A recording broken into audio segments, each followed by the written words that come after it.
All right, here we are for the 20K Q&A part 2. I want to thank everybody for watching the other one. Thank you for making that a big success. And you know, if this is something you guys like, I can do more Q&As in the future. I just thought it would be a nice thing for the 20K milestone, but if this is something you guys like or want to hear more often, just let me know and I'll do more Q&As in the future. As always, thank you for your support. I want to thank everyone for their support. If it wasn't for you, each and every one of you, this channel would be nothing. I can still remember starting this with just 6 subscribers. And look at it now, 20,000, that's amazing. So first question. Good evening, I hope these are not too many questions. Please feel free to skip any of them for whatever reason. A question regarding the voice of Dr. Julia Liu, Children Out of the House. Who was she? How did you know she was the one? Also, please give my congratulations and kind regards to the voice actress. She did a phenomenal job in interpreting the character. Thank you so much. I will tell her. The voice of Dr. Julia Liu is none other than my wife, Mary. And yes, I do believe she did a great job. I knew she was the one when I was writing the script. I never thought anyone else could play that character but her. Acting's not her favorite thing, but I really do think she did a fine job with it. I thought she brought something to the character that no one else could have done. All right, I'm going to read through a bunch of them here because they all basically ask the same thing. But I want to get everybody's question in if possible. Number 2, what has brought you into the horror and analog horror genre? Did you have any inspirations or creators you look up to? What inspired you to make analog horror content? How did you start making analog horror in the first place? I started watching you from your Tangy Virus video and was fascinated by your way of storytelling. Did you learn that from online or from experience? I love your video. Can't wait to see what you make in the future. Gore Angel, where do you get the inspiration for these kinds of videos? I really admire your work and your content is unlike anything I've ever seen. Keep up the great work and congratulations. Why did you decide to make analog horror content and will you stick with it for a long time? What's a favorite childhood memory related to the inspirations for modern analog media? I mean, whatever core memory from a young age meant a lot to you. Where do you get your inspiration from and how do you find certain types of footage for your series? What's a favorite childhood memory related to inspirations from modern analog media? And how did you get into creating analog horror? Because I am trying to start creating analog horror videos. All right, so I've been a horror fan since I was a kid. My mom would take me to the show to see whatever horror movies were out at the time, and she always rented whatever scary thing I wanted to watch. I can remember her taking me to Blockbusters for the newest releases. In undergrad, I hosted an indie horror Saturdays. Only my best friend came though. I clinged to Blockbuster up until there were none left. Even at the height of Redbox and Netflix, I cling to the old Blockbuster videos. I just loved going to Blockbuster and checking out the horror section. There's something about just seeing all these tapes sitting right in front of you that was just, it's just not the same thing when you look at it on a video screen. Although, don't get me wrong, I do love the fact that I have Shudder and other horror content, YouTube horror content at just a phone's length. That is a pretty awesome convenience. But I'd be lying if I said I didn't miss the smell of an old Blockbuster. I can remember watching a Nightmare on Elm Street marathon for New Year's Eve when I was a kid. You know, I actually directed a few horror shorts that you can see on this channel and a few movies, like I said in previous Q&As, Sacrilege and The Thing Inside of Us. I did The Thing Inside of Us for a budget of $300 and was honestly bummed out that no one really cared. You know, and it took me a few months to find out really why no one cared that this movie was made for a low budget. What I didn't realize was that amazing horror content was being produced online. Really, the answer came from me when I read the GQ article about the Mandela catalog. People were already doing great things on nothing budgets. So what I was doing wasn't really that unique. I was just in the wrong place. After I checked out Alex's stuff, I thought that I could do this and decided to give it a go. His stuff is amazing, and I thought there was room for my voice in this stuff. A week later, I started Boil Advisory. I did Boil Advisory 1 week from that GQ article, because that was some early November. I never thought I'd do more than one project, just one more genre that I at least attempted, and then I would give it up. But I've kept going with it, so I never thought about it being more than one project, but I just kept getting inspired to do new things. So like I said, I just kept going with it. Do I plan on quitting this? Not anytime soon. Unless you guys get tired of it, I plan to keep doing it. Honestly, this is some of the most fun I've had creating stuff in a long time. Another thing I'd like to add just on this subject is, honestly, I still think horror movies look better on VHS. There is something about watching Poltergeist or the Nightmare on Elm Street series or the Texas Chainsaw Massacre or whatever other 80s horror film that you can think of, Night of the Demons, stuff like that. It just looks different on VHS. There's just something about the VHS medium that lends itself to the horror genre. I don't know if that's because of the mysteriousness of what's on this tape, or there's something in the lo-fi visuals that just make it scarier or maybe more realistic, but there's just something about VHS and that style that just lends itself to horror.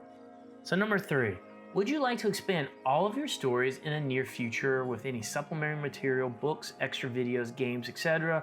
if you had the chance, or would you rather they stay as they are? I am creating a comic book that will connect to the Kate's Crossing universe. I am creating a book based on Children Under the House. So I would love to make more interactive things. I think if this channel gets big enough, I would like to explore games or more interactive material for this channel. I think there's something special about making people feel like they're part of the experience, and that's something I want to look into in the future. What are the hardest and most difficult parts of working a project? For me, the hardest thing is probably coming up with ideas. It's hard to continuously find ideas that fit a limited budget and this genre.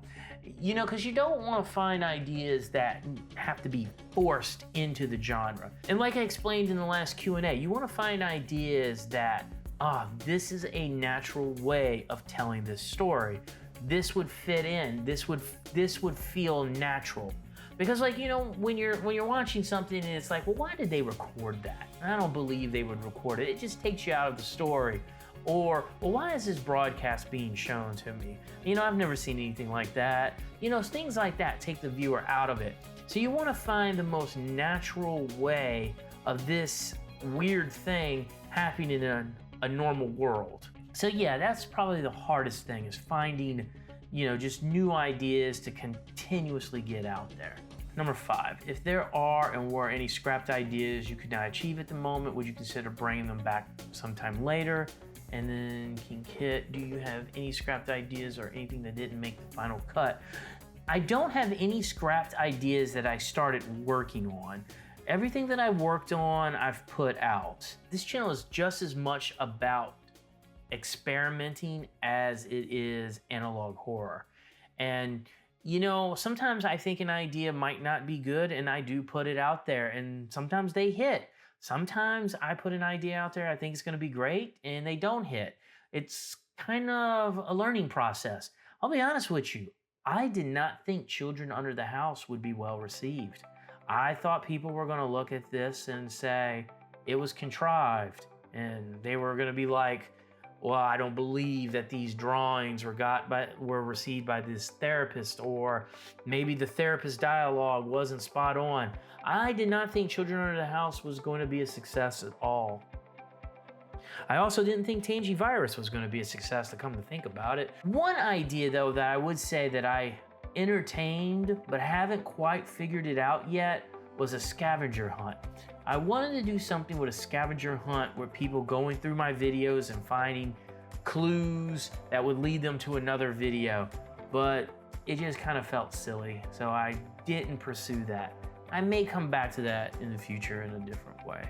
Number 6, do you have any favorite analog horror projects or one-shot videos?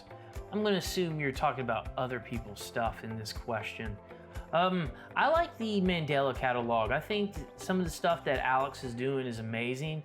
I think the Backrooms is amazing.